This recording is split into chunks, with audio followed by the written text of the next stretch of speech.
Okay, so as this border standoff ramps up, now you've got this growing list of Republican governors across the country who are standing by the Texas governor, Abbott, who has put razor wire on his border to preserve and protect his own state. Kristi Noem of South Dakota is among them. Governor Noem, thank you very much. It's good to have you here today.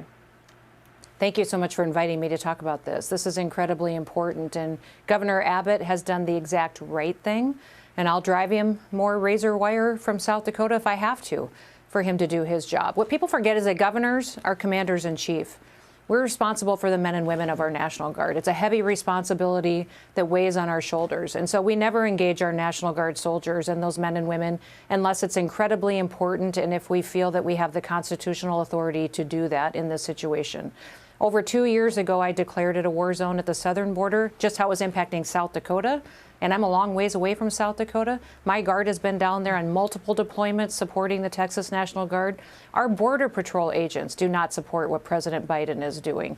Our ICE people on the ground do not support what President Biden is doing. Democrats in this country do not support what President Biden is doing at the southern border. And they disagree with him fundamentally. He's so out of touch. He is remaking this country. We will be Europe within a year or two if we allow President Biden to continue this invasion of our country. Over 6 million people have come here illegally. It is time to stand our ground, and we'll be down there standing shoulder to shoulder with Governor Abbott. It is astonishing. The numbers are incredible, and that's why I was, persistent yesterday with John Kirby, because the language from the president is sort of, well, this has been going on a long time. We've been trying to get some more money to send to the border. Yeah. But it's so clear. And when you travel the country, as we have over the last few weeks during the primaries, this is a very big concern for people. And it's almost like they really want to wake the White House up to understand how they feel about this. And it's the drugs that are flowing into so many places like Iowa and New Hampshire and other states across the country. They see this as the source of that. I'm curious what you think will happen. I asked this question. So tomorrow, when the federal agents have to be in a very difficult position of standing off with the Texas National Guard saying, we need to get through this park and remove this razor wire, what do you think is likely to happen? I think those federal agents are going to hate it. They're going to hate that they were put in this situation. Personally, they will know that what they are doing is wrong. And Martha, I thought you were fantastic with Kirby yesterday. I thought he absolutely needs to be challenged on his rhetoric. He can stand up and do these interviews, but the same platitudes aren't going to work anymore.